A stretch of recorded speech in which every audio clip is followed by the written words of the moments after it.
सातारा जिल्हा बँकेच्या निवडणुकीमध्ये जावलीमध्ये प्रचंड मोठा राडा झाला आहे. महाराष्ट्र राज्याचे कॅबिनेट मंत्री एका सोसायटीच्या ठरावासाठी गावोगावी जाऊन मोठमोठे केसाचे गुंड घेऊन जातात, दहशत निर्माण करतात. ही अतिशय निंदनीय गोष्ट आहे.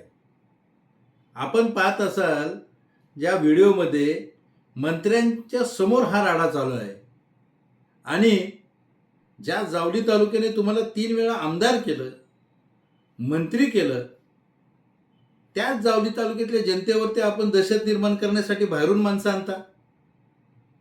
जावली तालुक्यातली जनता प्रचंड स्वाभिमानी जनता आहे. आपली दहशत कधीच खपून घेणार नाही. येणाऱ्या काळामध्ये आपली दहशत संपवण्याचं काम याच जावलीतली जनता केल्याशिवाय राहणार नाही.